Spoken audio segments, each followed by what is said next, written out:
أعوذ بالله من الشيطان الرجيم بسم الله الرحمن الرحيم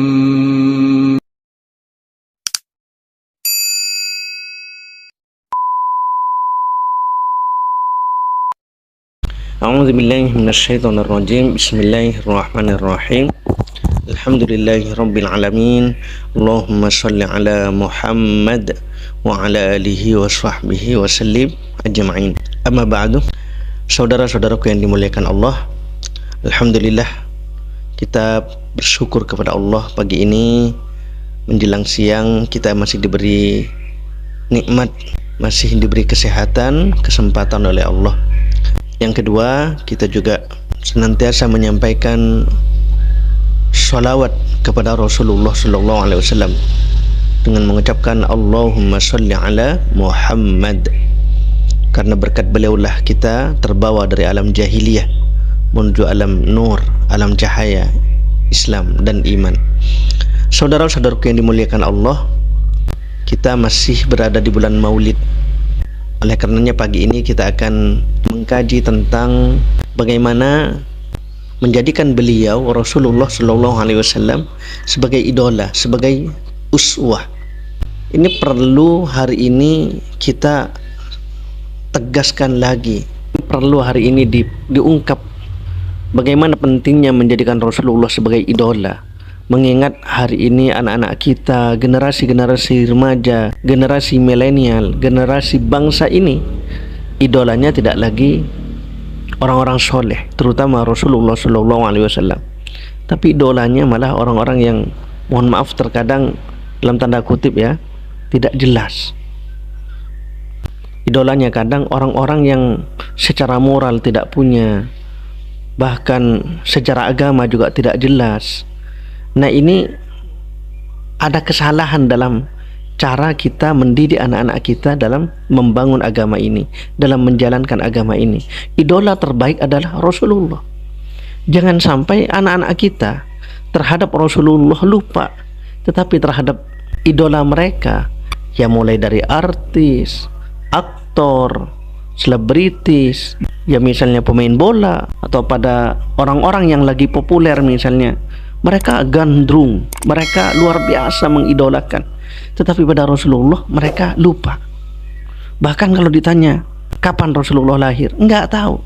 Di bulan Maulid ini adalah momentum sebenarnya, mengingatkan generasi-generasi bangsa ini, generasi-generasi kita, mengingatkan anak-anak kita tentang Rasulullah, bagaimana kepribadian Rasulullah, atau dari hal paling kecil, kapan Rasulullah lahir, siapa ibunya, siapa yang menyusui, siapa putra-putrinya, istri-istrinya, dari keluarga.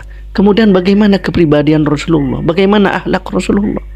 Sehingga jangan sampai gara-gara salah idola, hari ini kita temukan anak-anak kita, remaja-remaja, pemuda-pemuda, ya Allah, pakai anting. Ini laki-laki, telinganya dibolongin, pakai kalung, sesuatu yang sangat dilarang dalam Islam. Bahkan dilaknat oleh Allah laki-laki yang menyerupai perempuan, atau perempuan yang menyerupai laki-laki. La'ana Rasulullah sallallahu alaihi wasallam al-mutasyabbihina minar rijal bin nisa wal mutasyabbihati minan nisa bir rijal, rawahul Bukhari. Rasulullah sallallahu alaihi wasallam melaknat laki-laki yang menyerupai perempuan dan perempuan yang menyerupai laki-laki. Jadi jangan pakai perhiasan, apalagi perhiasannya emas misalnya, enggak boleh, dilarang. Pak, kalau cincin bagi mas kawin, apa cincin pernikahan, laki-laki enggak boleh pakai emas. Itu yang harus diingat. Laki-laki boleh pakai perhiasan, tapi itu pun namanya cincin, sunnah bahkan, tetapi juga bukan emas. Kalau emas tetap enggak boleh. Mari kita ikuti Rasulullah. Apa kata Allah dalam Al-Quran? A'udzubillahi minasyaitonirrajim. Laqad kana lakum fi Rasulillahi uswatun hasanah. Sungguh dalam diri Rasulullah itu terdapat keteladanan yang baik. Beliau adalah teladan, maka kita jadikan beliau sebagai idola. Bagaimana kita ngikutin cara Rasulullah bergaul dengan keluarganya, cara Rasulullah terhadap anak-anak kecil, cara Rasulullah terhadap sahabat-sahabatnya, cara Rasulullah bertetangga, bagaimana sholat Rasulullah, bagaimana kehidupan Rasulullah. Itu yang harus kita pelajari, itu yang harus kita dalami. Kita hafalin ajaran-ajaran, doa-doa yang diajarkan oleh Rasulullah.